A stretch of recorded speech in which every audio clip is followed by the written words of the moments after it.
요나서 1장 15절부터 17절 그리고 2장 1절부터 10절까지 한 절씩 교독하겠습니다. 요나서 1장 15절부터 쭉 이어서 2장 10절까지 합니다.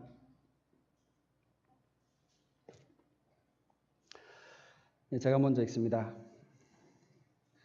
요나를 들어 바다에 던짐에 바다에 뛰노는 것이 곧 그친지라.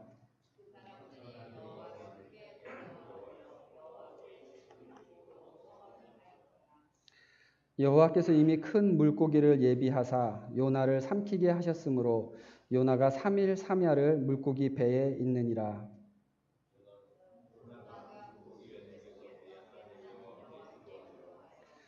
가로되 내가 받는 고난을 인하여 여호와께 불러 아뢰었사더니 주께서 내게 대답하셨고 내가 수올의 뱃속에서 부르짖어 쌌더니 주께서 나의 음성을 들으셨나이다.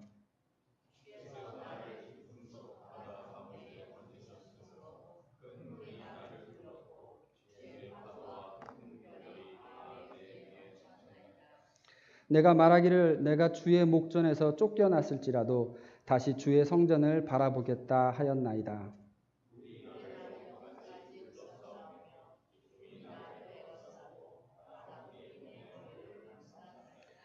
내가 산의 뿌리까지 내려가 싸우며 땅이 그 빗장으로 나를 오랫도록 막았사오나 나의 하나님 여호와여 주께서 내 생명을 구덩이에서 건지셨나이다.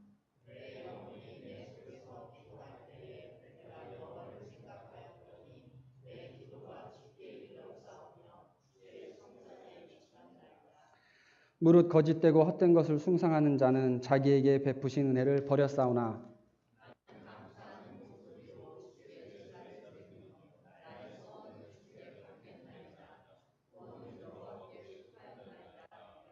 여호와께서 그 물고기에게 명하심에 요나를 육지에 토하니라.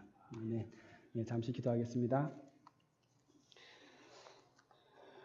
하나님 요나서를 주심을 감사를 드립니다. 요나서 짧은 내용이지만 이 속에 담겨있는 정말 보물 같은 하나님께서 우리에게 향하신 그 지혜와 교훈들 우리 하나하나 배워갈 때에 하나님 큰 은혜 우리 가운데 임하도록 주님 축복하여 주시옵소서. 예수님 이름으로 기도드립니다. 아멘. 네. 그동안 2주 동안 혹시 월드컵 잘 보고 계신지요? 네. 지난 2주 동안에 아마 참 재밌는 장면들이 많았고 특히 예상 밖의 이런 이변들이 많았다고 합니다. 저도 다 챙겨보지는 못했는데 이변들 중에서 가장 톱뉴스라고 하면은 확실히 랭킹 1위였던 독일을 우리 대한민국 팀이 예선 탈락을 시켜버린 이런 역사적인 사건이 아니었나 생각을 해봅니다. 독일을 한국이 이겨내는 바람에 가장 덕분 나라가 멕시코죠. 3대0으로 중요한 게임을 지고 난 다음에 집으로 돌아가서야 될 그 팀이었는데 한국 덕분에 그냥 본선으로 진출하게 됐습니다. 정말 극적으로 죽었다가 살아난 그런 케이스입니다. 이번 월드컵에 좀 그런 이변들이 많이 나고 극적인 장면들이 많이 일어나는 것 같은데 월드컵 얘기하면 끝도 없겠지만은 그 정도 하고 오늘 이 요나의 말씀이 사실 정말 다 죽었다가 살아난 그런 이야기입니다. 성경에는 그런 비슷한 내용들이 많이 있긴 하지만은 오늘 이 요나의 이야기는 우리가 주일학교 때부터 열심히 들어왔던 그래서 머릿속에 잘 남아있는 그런 스토리가 아닐까 싶습니다. 근데 제가 기억하기로는 아마 어떤 주일학교 교재 같은 데서 봤던 것 같아요. 이 요나 이야기 큰 고래 안에 이렇게 요나가 그 속에서 기도를 하고 있는데 옷도 깨끗하게 잘 차려입고 잘 무릎 꿇고 앉아가지고 두 손을 모으고 기도를 합니다. 그리고 옆에 막 이렇게 탁자도 놓여 있고 또 하물며 그 탁자 위에 촛불도 이렇게 켜놓고 물고기 뱃속이 어두우니까는 이제 그런 누구네 집 거실 같은 그런 쾌적한 환경에서 기도를 하고 있는 모습을 봤던 기억이 납니다. 그래서 제가 좀 찾아봤더니 요즘에도 그렇더라고요. 저런 식으로 보면은 옆에 모닥불도 피워놓고 자세히 보면은 좀 오징어를 구워 먹고 있는 것 같아요. 아마 요나가. 그래서 좀 동화 같기도 하고 또 사장에 가면은 호박 넝쿨이 하루 만에 자라고 그리고 또 벌레가 그걸 또 다 금방 갉아먹고 하는 이런 이야기 때문에 약간 좀 동화 같은 그러한 이미지로 남아있는 게 아닌가 싶습니다. 근데 오늘 이야기 사실 그 실제 상황을 생각을 해보면은 전혀 동화 같은 상황이 아닙니다.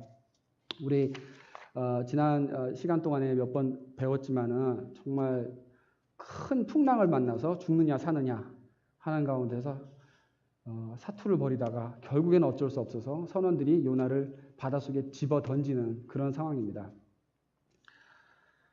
저는 개인적으로 그 신혼여행 갔었을 때 너무 심하게 배멀미를 해서 정말 죽었다가 살아난 그런 경험이 있어가지고 이 풍랑 얘기, 요나서 솔직히 이거 읽기만 해도 막 속이 미식거리는 것 같아요. 막 저는 그 이후로는 여기 다운타운에 유람선도 못하는 그런 정도로 멀미가 아주 두려운 사람이 되어버렸습니다. 이렇게 심한 그 풍랑의 이야기, 제가 만약에 요나의 상황으로 하나님의 뜻을 피해서 도망가려 했다면 저는 분명히 육지로 도망을 갔을 겁니다. 안 그래도 바다에는 자연재해가 많은데 왜 요나가 무슨 생각으로 지금 이렇게 배를 타고 도망을 갔는지 참 좀 시작부터 생각이 부족했다라는 생각이 듭니다. 이렇게 해서 물에 빠졌는데 처음에 물에 빠지면은 누구나 정말 자살하려고 뛰어든 사람들마저도 살아나려고 막 발버둥을 친다고 하죠. 막 휘저으면서 허우적댔었을 겁니다. 그러고 난 다음에 어느 순간에 물을 확 들이키면서 이제 그다음부터는 숨도 못 쉬고 서서히 바다 밑으로 가라앉는 지금 그런 장면이 벌어지고 있습니다. 사실 물에 빠져 죽는다는 것은 질식사죠. 숨을 못 쉬어서 죽는 것입니다. 상상을 해보면 참 고통스러운 죽음입니다. 뭐 길어봤자 2분 정도 살아있을까요? 그렇게 정신이 하얘지면서 이제 숨도 못 쉬고 또 막 허우적댔을 때 해초인지 미역인지 머리에 막 감혀가지고 꼼짝도 못하고 이런 상황으로 물속에 깊은 어두운 곳으로 가라앉고 이제 귀에는 아무 소리도 들리지 않고 의식이 왔다 갔다 하면서 그 마지막 순간에 요나가 이제 이렇게 죽는구나. 결국에 내가 이렇게 죽고 마는구나 라는 그 순간에 그 마지막 숨이 끊어지는 순간에 생각을 합니다. 하나님,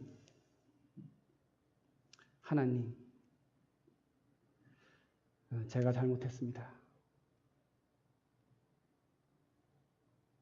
그 정신이 의식이 들어갔다 나왔다는 그 마지막 순간에 이제 그렇게 하나님을 생각하면서 마지막 정신 한 가닥을 하나님을 생각하면서 마감을 할 때에 그때에 준비해 놓으셨던 물고기가 요나를 삼키고 다시 며칠 동안 숨을 쉬고 살 수 있는 상황이 지금 벌어지는 것입니다. 그러고 난 다음에 오늘 이 간절히 드린 기도 2장의 기도문이 나오는 것입니다. 물론 그 뱃속에서 뭐 이렇게 두 손을 모으고 공손히 앉아가지고 이렇게 또박또박 이렇게 아름다운 기도문대로 기도를 했다라고는 상상하기가 좀 어렵죠. 그러나 그 의식이 왔다 갔다 하면서 살았던 3일 동안에 그 기억을 더듬으면서 나중에 나와서 살아나왔을 때 기록을 한 것이 아닐까라고 생각을 해봅니다. 그래서 오늘 이 설교 말씀은 요나의 이 상황과 이 기도 내용을 보면서 두 가지를 생각해 봤으면 좋겠습니다. 먼저 회개에 이르는 길, 회개까지 가는 길. 그리고 또 하나는 이 회개하는 자의 심정, 회개하는 자의 그 심정에 대해서, 요나의 심정에 대해서 한번 생각해 보는 시간을 갖겠습니다. 먼저 회개에 이르는 길. 요나는 왜 이렇게 회개까지 가는 길이 험난하고 힘들었을까요? 참 안타까운 일입니다. 회개까지 가는 그 과정이라는 것은 사실 계속 점점 내려가는 삶입니다. 계속 낮아지는 삶입니다. 1장 3절에 그러나 요나가 여호와의 낯을 피하려고 일어나 다시스로 도망하려 하여 욥바로 어떻게 내려갔더니 라고 시작을 합니다. 그리고 5절에 그러나 요나는 배 밑층에 내려가서 라고 이제 배 밑으로 내려간 요나를 표현합니다. 15절에 가서 요나를 들어 바다에 던짐에 이제 배 밑에서 바다 아래로 더 내려가게 됩니다. 2장 2절에 내가 수올의 뱃속에서 부르짖어 쌌더니 수올이란 단어는 히브리어로 셔울이라는 지옥의 문턱, 죽은 사람들이 가는 곳이라는 의미를 가진 단어이기도 하고 또 다른 의미는 아주 깊은 곳, 땅의 깊은 곳을 표현하는 단어이기도 합니다. 그렇게 스올의 뱃속에 내려갔다라고 표현을 합니다. 6절에 가서 내가 산의 뿌리까지 내려가 싸우며, 산의 뿌리라고 하는 것은 바다 속에 잠겨있는 그 땅이 이어지는 그 깊은 골짜기를 말하는 것입니다. 계속 낮아지고 낮아지는 것입니다. 하나님을 피하는 삶은 결국 계속 내려가는 삶입니다. 근데 그렇게까지 내려가고 망가지고 다 잃고, 그럼에도 불구하고 감사하게도 하나님의 그 자비가, 사랑이 그 깊고 낮은 곳까지 요나를 찾아옵니다. 그래서 6절 후반부, 나의 하나님 여호와여 주께서 내 생명을 구덩이에서 건지셨나이다 라고 고백을 합니다. 사실 요나는 죽으면 끝이라고 생각을 했는데, 정말 내가 죽어도 이건 못한다 하고 도망을 가던 요나였는데, 사실 죽는 것도 내 맘대로 못하는구나 라는 것을 깨우치지 않았을까 생각을 해봅니다. 물고기가 와서 나를 건져내다니. 어느 철학자가, 제가 하도 오래전에 읽어서 기억은 안 나는데 이렇게 말을 했습니다. 인간이 신에게 할 수 있는 가장 유일한 반항은 자살이다. 근데 그건 사실 잘못 알고 있는 것입니다. 내 맘대로 죽을 수 있는 게 아닙니다. 그렇게 힘든 가운데서도 하나님께서 우리를 계속 살려두는 이유는 다시 회복시키셔서 쓰실 일이 있기 때문에 그렇습니다. 아직 살아서 내가 할 일이 있기 때문에 하나님께서 우리를 살려두시는 것입니다. 하나님이 우리의 생사를 주관하신다, 혹은 예수님께서 사망 권세를 이기셨다, 이런 말은 우리에게 새 생명을 주셨다는 것뿐만 아니라 이제 죽는 것도 내 마음대로 죽을 수 없다는 것을 포함하고 있습니다. 내 마음대로 죽을 수 있는 것이 아닙니다. 우리가 하나님께서 계획하셨던 모든 것을 다 이뤄내기 전에는 우리는 죽지 않습니다. 바꿔 말하자면 죽음으로써도 우리는 하나님의 뜻을 벗어날 수가 없다는 것입니다. 그리고 이렇게 끝까지 벗어날 수 없는 이 하나님의 손길에 우리는 감사해야 하는 것입니다. 나는 내 인생 다 포기하고 될 대로 되라 하고 막 살고 있는 그런 삶마저도, 그런 순간마저도 하나님은 한 번 더 기회를 주시고 한 번만 더 살 길을 열어주시면서 너는 나를 벗어나지 못한다, 너는 내 사랑을 벗어나지 못한다 라고 다시 오라고 부르십니다. 하나님께 선택받은 백성들은 그렇게 끊임없는 사랑이 우리를 끝까지 놓지 않고 있음을 기억하시기 바랍니다. 그렇게 보면 이 물고기 뱃속이 참 귀한 곳입니다. 저는 이곳이 바로 그 요나의 그 독한 고집이 꺾이고 드디어 회개한 곳, 그것이 물고기 뱃속이죠.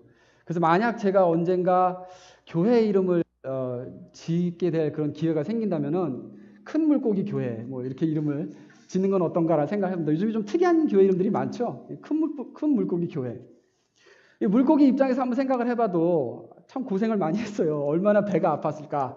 하나님이 시켜서 요나를 삼켰는데 3일 동안 이게 지금 얹혀가지고 소화가 안 되고 계속 그 안에서 지금 요나는 회개 기도하면서 막 몸부림을 치고 있고, 그러다가 결국 3일 후에 토해냈잖아요.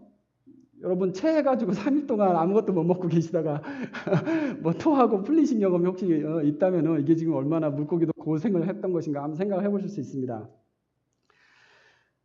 물고기 뱃속은 하나님을 떠나서 반항하던 요나가 결국에 회개한 곳입니다. 그렇죠?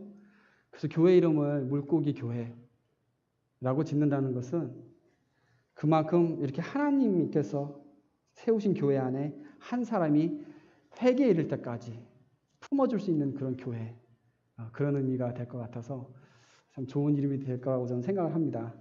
이렇게 교회는 한 사람이 회개에 이를 때까지 많이 참아야 하고 또 많이 아파야 합니다. 그럼에도 불구하고 고집 부리던 사람이 결국엔 돌아와서 회개하는 곳, 그곳이 교회가 되어야 될 줄로 믿습니다.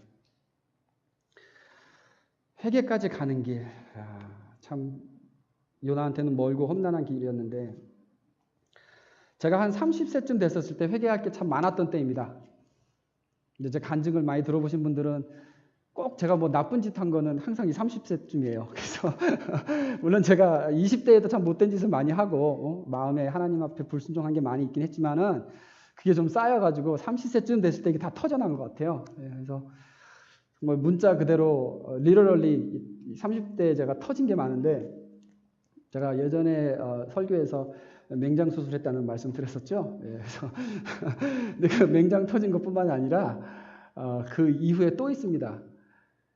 맹장 수술하고 다 회복된 지 한 뭐 몇 달이나 됐을까 몰라요. 그때 또 오른쪽 배에 탈장이 일어났어요. 그래서 탈장 수술을 했습니다. 근데 탈장이란 거는 원래 이렇게 좀 무거운 거 많이 드시는 분들이 딱 힘쓰다가 이게 소장이 살짝 이렇게 그 뭐라 페리토리움이라 그러는데 그걸 찍고 이렇게 나와가지고 좀 계속해서 배가 아픈 그런 증상입니다. 근데 저는 뭐 무거운 거 든 게 아니고 가만히 TV에 보면서 소파에 앉아 있는데 뭐가 이렇게 배에서 좀 삐져나오는 것 같은 그런 느낌이 드는 거예요. 그래서 병원 갔더니 그게 탈장이래요. 그래가지고 그거 아파 고생하다가 결국 수술을 하고 거기서 끝났냐면은 그래서 오른쪽 탈장이 다 회복한 지 한 달이 채 안 됐을 때 또 왼쪽에 탈장이 생겨서 또 수술을 했습니다.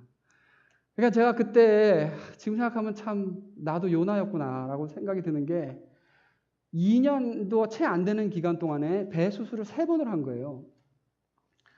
그래서 뭐 전쟁 갔다 온 사람도 아니고 제가 무슨 깽단에 있었던 사람도 아닌데 지금 배에는 막 칼자국이 이렇게 3개나 나와 있는 그런 사람입니다.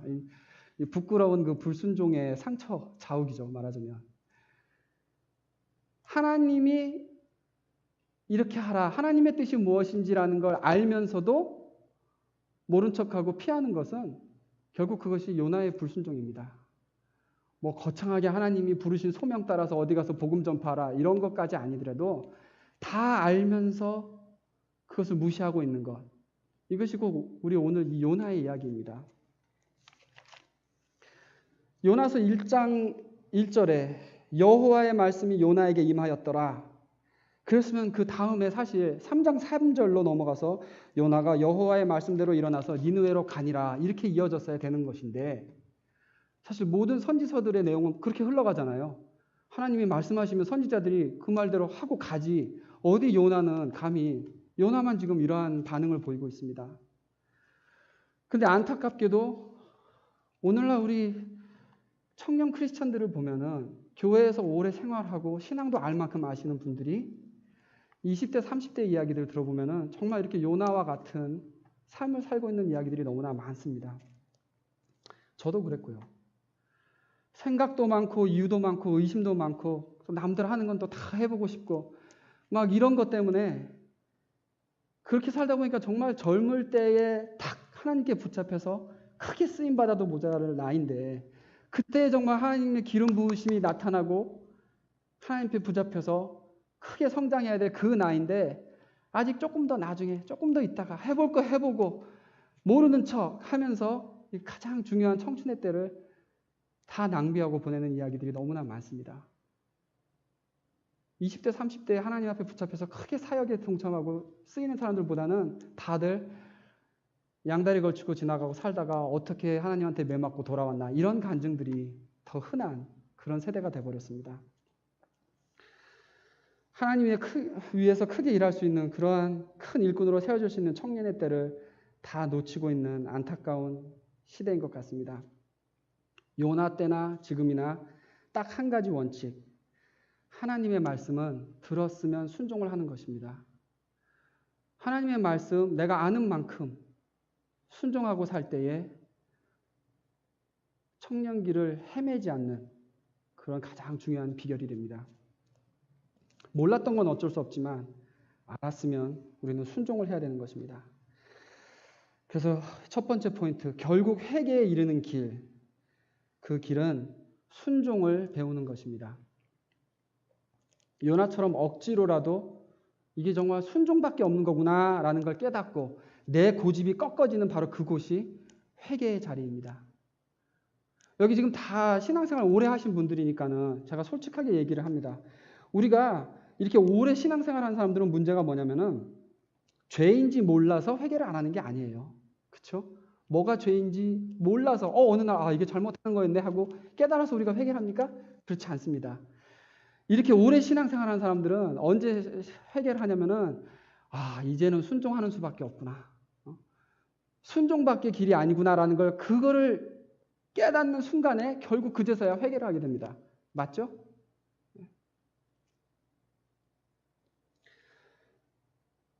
이것이 여기서 순종하는 것이 말씀을 딱 들었을 때 이게 나한테 좋은 것이고 나를 위해서 하나님께서 준비하신 거구나 하고 믿음으로 그러면 내가 순종을 하느냐 아니면은 요나처럼 고생하고 순종을 하느냐 이 둘 중에 한 가지 순종할 수밖에 없구나라는 자리에 가는 것이 어떻게 그 길을 가느냐는 우리의 선택에 달렸고 비록 결국 그렇게 순종을 할 수밖에 없구나라는 걸 깨달을 때 우리는 그제서야 회개를 하게 되는 것입니다. 자, 그래서 요나가 이제 드디어 회개를 하게 됩니다. 나머지 설교 시간 동안은 그 회개하는 요나의 심정이 어떤 것인지 한번 생각을 해보겠습니다. 4절에 내가 말하기를 내가 주의 목전에서 쫓겨났을지라도 다시 주의 성전을 바라보겠다 하였나이다. 1장에서는 여호와의 얼굴을 피하려고 했던 요나가 지금 여기 와서는 얼마나 여호와의 얼굴이 간절했는지 주의 목전에서 쫓겨나더라도 내가 성전 쪽이라도 바라보겠다고 이러한 마음을 표현을 합니다. 이 애절함이 여러분 느껴지십니까? 문 밖에 쫓겨나도 성전이라도 바라보고 있겠다는 이 요나의 마음. 사실 성경에 보면은 성전을 향해 기도하던 사람이 또 하나 있죠. 다니엘입니다. 바벨론에서 포로로 사는 동안에 예루살렘 쪽으로 열린 그 창문을 활짝 열어놓고 그쪽을 바라보면서 하루에 3번씩 기도를 했습니다. 뭐 그 창문 연다고 예루살렘이 보이는 거리도 아니죠. 그리고 실제로 그때는 이미 바벨론에 의해서 성전이 다 무너진 후라고 합니다. 그런데 창문을 열고 그쪽을 바라보면서 기도를 했습니다. 왜 그랬냐면은 역대하 6장 20절에 보면 솔로몬 왕이 성전을 처음 건축한 후에 봉헌식을 하면서 백성들 앞에서 이렇게 중보기도를 합니다. 이 성전을 향하여 주의 눈이 주야로 보시오며 종이 이곳을 향하여 비는 기도를 들으시옵소서. 주의 종과 주의 백성 이스라엘이 이곳을 향하여 기도할 때에 주는 그 간구함을 들으시되 그러면서 계속 이어서 기도를 할 때 반복되는 말이 성전에 와서 기도하거든 혹은 성전 쪽을 향하여 기도하거든 우리를 용서해 주시옵소서 우리를 치료하여 주시옵소서 우리를 회복시켜 주시옵소서 이렇게 기도가 쭉 중보기도가 이어집니다. 여러분 홀로 성전에 와서 엎드려서 기도해 보신 적이 있습니까? 예배 없는 거 아는데 하나님의 말씀이 너무 간절하기 때문에 하나님의 음성을 너무 지금 꼭 들어야 되는 시점이라서 아무도 없는 교회에 와서 혼자 여기 엎드려서 기도해 보신 적이 있습니까? 물론 하나님은 집에서 기도해도 들으시고 운전하면서 기도를 해도 다 들으시는 분 맞지만은 내가 마음이 급해서 내 마음이 간절해서 어떻게 해서든지 조금이라도 하나님의 임재가 가까운 곳이라면 내가 그곳에 찾아가서 기도하겠다는 그 마음으로 간절함으로 기도해 보신 적이 있습니까? 아니면 못 오더라도 성전을 향해서 기도하는 그 마음. 우리가 그 마음을 배워야 할 것 같습니다. 내가 하나님을 만났던 그곳. 내가 예배 드렸을 때 임재했었던 하나님께서 임재하셨던 그곳. 그 때를 너무 간절히 사모하기 때문에 내가 그쪽을 향하여 무릎 꿇고 기도하는 그 마음. 그것이 오늘 요나의 간절한 마음입니다. 어떤 말로도 내 간절함이 표현이 다 되지 않을 때 그럴 때 우리는 행동으로 몸으로 그 간절함이 표현이 되게 됩니다. 그래서 무릎을 꿇고 기도를 하는 것이고 그래서 머리를 파묻고 정말 다리에 쥐가 나는 것도 모르고 쭈그리고 앉아서 그렇게 기도를 하는 것입니다. 그래서 피곤한 몸을 이끌고 우리가 새벽 기도를 참석을 하는 것입니다. 그렇게 기도할 때에 하나님께서 그 기도를 들으시고 받으십니다.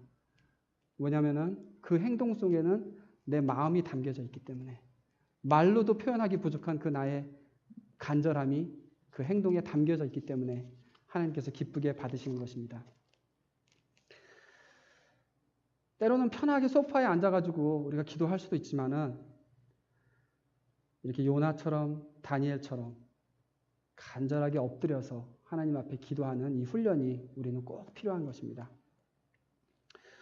오래 믿는 사람일수록 특히 더 그렇습니다. 원래 우리가 신앙이 깊어지는 그 과정이 보통 머리에서 가슴으로, 가슴에서 손발로 이렇게 얘기를 합니다. 그 머리로 말씀을 듣고 진리를 깨달은 다음에 그 진리에 감동이 돼서 가슴이 뜨거워지고 그래서 내가 이 뜨거운 감동을 어떻게 해야 될 것인가? 손발로 나가서 내가 행동을 옮겨야지. 이게 원래 순서이긴 한데 오래 신앙생활 하신 분들 기도해도 감동도 없고 말씀 들어도 감동도 없고 다 알던 얘기, 이런 분들은 이 순서를 뒤집어서 행동할 줄도 또 알아야 됩니다. 일단 나와서 헌신하고, 일단 나와서 힘들어도 기도하고, 일단 기도할 때는 정자세를 하고 무릎 꿇고 기도하고, 일단 새벽에 일어나서 힘들게 나와서 기도도 해보고, 일단 성경 일독을 해보고, 이렇게 행동으로라도 하나님이 간절한데 어떻게 할지를 모르겠어요. 이런 마음을 표현을 할 때, 그때 하나님께서도 마음에 감동을 주시고 또 새로운 깨달음을 얻게 하시고 그러한 교훈을 우리가 체험하게 됩니다. 자, 이러한 요나의 간절함은 7절에서도 이어집니다. 내 영혼이 내 속에서 피곤할 때에 내가 여호와를 생각하였더니, 다른 번역이 훨씬 더 정확하게 잘 번역이 되어 있는데요. 내 생명이 서서히 사라져 갈 때 내가 다시 한번 여호와를 생각하며, 혹은 내 목숨이 힘없이 꺼져갈 때에 내가 주님을 기억하였더니, 완전히 꺾어진 상태, 죽어도 나는 하나님 명령대로 안 하겠다고 버티던 그 오기, 그 정말 고집, 다 죽어진 상태를 표현합니다. 그리고 그때 마지막으로 토해내는 요나의 고백, 9절 끝입니다. 구원은 여호와께 속하였나이다. Salvation comes from the Lord. 이것이 요나 기도문의 결론입니다. 이 고백이 나오기가 그토록 힘들었던 것입니다. 나를 건지시는 이는 오직 하나님뿐이라는 걸 결국에 진심으로 고백을 합니다. 진정한 고백이란 건, 진정한 회개라는 건 하나님 앞에 두 손 들고 항복하는 건데, 하나님 앞에 항복한 자는 결국 하나님밖에 나를 건지실 분이 없구나라는 것을 진심으로 깨닫는 것. 그 상태입니다. 머리로 다 알던 요나가 그래도 어떻게 하나님을 벗어날 수 있지 않을까라고 어리석게 도망을 가다가 죽을 고생하고 다 죽어가서, 아니 죽을만 될 줄 알았더니 죽지도 못하는구나까지 체험을 하고 난 다음에 그제서야 이제 이 어떻게 보면 너무나도 단순하고 간단한 고백, 너무나 당연한 고백, 구원은 오직 하나님께 속한 것이라는 이 고백을 남깁니다. 너무나 기초적인 진리이지만 우리는 어떻습니까? 이 뱃속에서 고백한 요나의 마음으로 이 사실을, 이 진리를 우리가 정말 알고 있습니까? 아직 진심으로 모르고 있기 때문에 여전히 우리 힘으로 뭘 해결하려고 그러고, 여전히 내 방식대로 살아도 살 수 있을 것 같고 하는 그런 어리석음을 범하고 있지는 않습니까? 네, 말씀을 마치겠습니다. 우리가 사도행전에서 9장까지 공부를 하고 바울의 부르심의 이야기를 듣고 지금 요나로 왔습니다.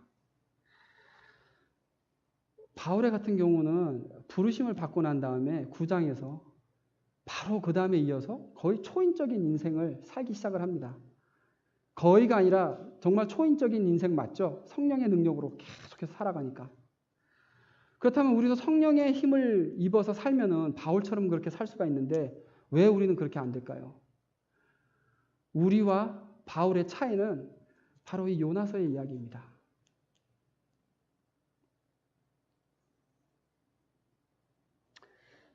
요나의 이야기는 우리가 부르심에 어떻게 반응해야 하는가에 대해서 깊이 생각하게 합니다. 큰 물고기, 호박잎, 벌레 이런 이야기 때문에 마치 동화처럼 가려질 수 있는 이야기지만 사실 이것보다 더 리얼한, 정말 지금 현실에서 가장 쉽게 접할 수 있는 우리 이야기가 없습니다. 요즘 젊은 크리스찬들 가운데 가장 흔한 이야기입니다. 성경도 많이 알고 구원도 받았는데 하나님의 뜻대로 살고 싶지 않은 모습. 그것이 요나의 모습입니다. 사도행전 9장에서 예수님을 만난 바울은 바로 예수를 위해서 전 인생을 드리는 삶을 시작을 했는데 왜 나는 요나처럼 살고 있는가? 우리가 이걸 해결해야지 다시 사도행전으로 돌아갈 수가 있습니다. 어떤 사람은 하나님께서 슬쩍 찌르실 때 바로 순응하면서 아유 정신 차리고 돌아가는데, 어떤 사람은 끝까지 그 정신을 못 차리고 요나처럼 고생을 해야지만 깨닫게 되는 사람이 있습니다. 왜 그런가? 마음이 강팍하고 또 이 생명의 주제이신 하나님에 대한 무서움이 없는 거예요. 결국 그러면 하나님께서 그래, 그럼 내가 억지로라도 가르쳐 줄게 하고 그 하나님을 경외하는 마음을 억지로 가르치게 인도하십니다. 근데 그렇게라도 배우는 게 복이죠. 하나님이 우리를 끝까지 사랑하시기 때문에 끝까지 우리를 안 놓치고 억지로라도 그 자리에 옮겨 놓으시는 것입니다. 그래서 이건 복입니다. 우리가 감사해야 됩니다. 과연 나는 바울인가 요나인가? 나는 오늘 하루를 바울처럼 살겠는가 요나처럼 살겠는가? 우리 지금 이 청년의 때에 지금 내 이 10년을 과연 바울의 이야기로 쓸 것인가 요나의 이야기로 쓸 것인가? 바울의 이야기가 되시기를 간절히 기도합니다. 하루하루 내리는 작은 결정들 속에서 정말 순종이 그 속에 있기를 기도합니다. 하나님께서 사용하시는 큰 일꾼은 이렇게 작은 순종의 결정들이 모여서 이루어지는 것입니다. 우리 바울과 같이 사는 여러분들 되기를 주님의 이름으로 축원합니다. 기도하겠습니다.